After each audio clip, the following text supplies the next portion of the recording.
Olá, eu me chamo Sandra Gutierrez e no episódio de hoje de Artigos Cívicas, vamos fazer a leitura do artigo intitulado Hannah Arendt, A Banalidade do Mal e o Vândalo Maltrapilho, de autoria de Cristiano Ferraz, publicado no site do Instituto Cívicas na data de 8 de março de 2022. Este texto é sobre a banalidade do mal, apontada por Hannah Arendt em seu testemunho do julgamento de Eichmann, e, simultaneamente, sobre um homem que lançava um paralelepípedo há alguns dias na face de uma das belas estátuas das esfinges montadas por um anjo que ladeia um portão do Parque Guinle, uma pequena joia arquitetônica e paisagística e uma das preciosidades pouco conhecidas do meu querido Rio de Janeiro. Vejo dois aspectos de um fenômeno que não entendemos bem, porque estamos em meio a ele. Como mencionou Hegel, para mim, um dos malvadões da filosofia que transformaram a visão de mundo da humanidade e abriram um caminho longo e tortuoso, cheio de ramificações para o pós-modernismo, herdeiro de Kant e precursor de Heidegger, a coruja de Minerva levanta seu voo ao anoitecer, querendo dizer com isso que a sabedoria só enxerga tudo tarde demais, depois de os fatos terem passado. A Covid primeiro, e agora a guerra da Ucrânia, confirmaram mais uma vez a iluminada compreensão de Hannah Arendt sobre a banalidade do mal, e de como a pequena distância entre o ser humano civilizado e afável e o ser humano amoral, ou mesmo imoral. Sem uma bússola para o mal e o bem, transformados pelo pós-modernismo em valores relativos, e com a falta de perspectiva sobre a proporção das coisas, o mal e o bem se confundem. Isso tem sido o que vem solapando há muitas décadas, e talvez há alguns séculos, as bases de nossa civilização. Antes com os pés firmemente fincados na antiguidade clássica e nos valores judaico-cristãos, centrados na liberdade do indivíduo, o homem como centro da escala de valores, a liberdade individual, o livre-arbítrio e Deus acima de tudo. Mas não vamos excursionar pela história e pela filosofia aqui. O objetivo desse pequeno texto é apenas comentar um pouco sobre acontecimentos recentes e buscar um paralelo entre eles, embora ainda seja muito cedo para a coruja de Minerva levantar seu voo, pois ainda estamos na manhã desse dia difícil. Esses acontecimentos são a invasão da Ucrânia pelo exército russo e a irrealidade e temeridade da reação no Ocidente, e uma breve reflexão sobre o homem magro, negro, aparentemente um sem-teto, um pária da sociedade, que roubou os metais da esfinge no Parque Guinle, provavelmente para vendê-los por uns trocados e comprar o seu prato de comida, sua cachaça ou sua pedra de crack, embora isso não importe, realmente. E que depois, sem motivo algum, lançou um paralelepípedo sobre a cara da esfinge em um ato inútil de destruição de algo belo. Certamente, no caso do homem que depredou a estátua, virão defensores que se pretendem arautos da virtude justificar e relativizar seu ato gratuito e inútil como fruto de uma justa revolta contra uma sociedade opulenta. Será mesmo opulenta? Que o abandonou, apesar das instituições privadas e públicas de acolhida, das ações sociais de indivíduos e do Estado, do abrandamento da justiça com respeito a pequenos delinquentes, com a nova moda de ESG, Environmental, Social and Governance, no comportamento cobrado de empresas e do discurso coletivista baseado na dialética marxista. No caso da invasão da Ucrânia, parece esquecido que há anos tem sido inúmeras vezes apontado como a razão do conflito iminente.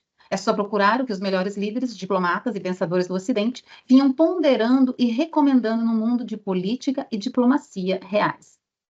Desde antes da anexação da Crimeia, ao contrário, essas constatações parecem não ter sequer sido consideradas pelos líderes do braço político da Nova Ordem Mundial, que demonstra representar interesses que, com toda certeza, não são os meus, nem os do Ocidente, que imagino, nem muito menos ainda, da Ucrânia. A propaganda da ONU não deixa transparecer as consequências em miséria, morte, escassez que causam quando insuflam propositalmente essa guerra, em vez de lutar por evitá-la. A maldade de enganar a população da Ucrânia e logo deixar com ilustre abandono que ela sofra as maiores perdas humanas e materiais, e esconde também a consequência dessa guerra materializada em uma degradação notável da prosperidade e da liberdade de nossa civilização. Isso não me parece, ainda que seja cedo para certezas, algo fortuito, causado pela inconsequência, irresponsabilidade ou ingenuidade dos líderes ocidentais, que parecem ter abandonado a realidade, a realpolitik, para realizar seu intento real coletivista de redesenhar o mundo. Demonizar o Putin ou a Rússia, sacrificar o povo ucraniano e isentar seus líderes globalistas e construir uma narrativa única e cancelar o debate certamente uma tática diversionista para chegar ao objetivo dessa nova versão de coletivismo chamada Nova Ordem Mundial, com sua falsa agenda de prosperidade, virtude e felicidade, com o preço tão banal para os propagadores anon do abandono da liberdade individual, do livre-arbítrio e de tudo que possibilita a realização plena do potencial do ser humano. Nessa guerra, há uma vítima clara, que é a população da Ucrânia. Daí sua relação com a banalidade do mal, o sacrifício inútil de pessoas no altar das ideologias coletivas. Há também vítimas ocultas, as populações da Rússia e do próprio Ocidente, que terão que pagar com seu suor e sacrifícios a conta da guerra e das sanções financeiras e carestia que virão como cauda longa dessas ações.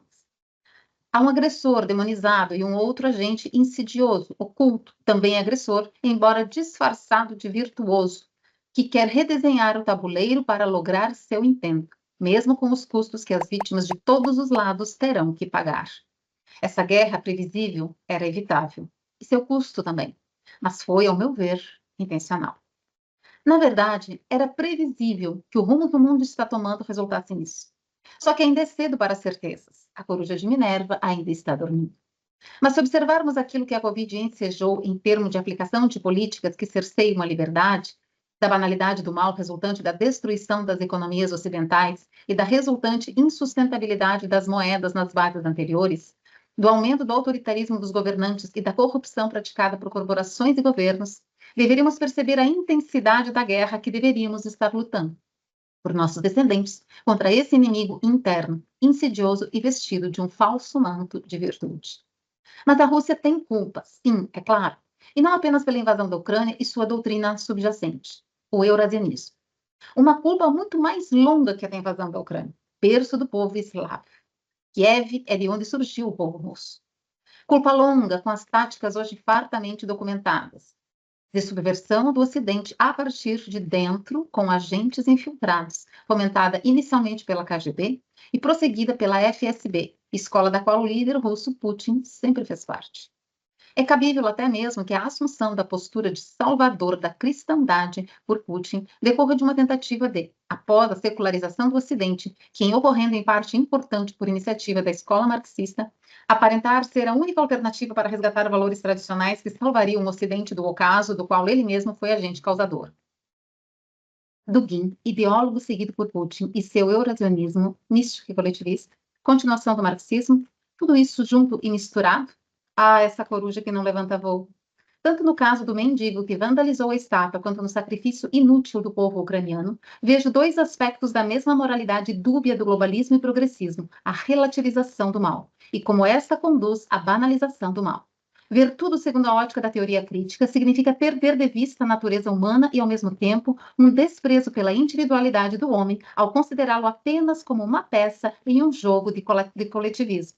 Classes, raças, gêneros, culturas, história, genealogia, comportamentos, e negar sua individualidade, sua plena realização pessoal e seu livre-arbítrio. Enfim, há quem defenda Putin e o eurasianismo. Isso só é desculpável caso desconheça essa doutrina e seu defensor no campo da filosofia, Dugin. E talvez acredite na narrativa falsa de que Putin é defensor dos valores conservadores. E há outros mais informados que defendem a postura e o papel dos líderes a serviço da NOM.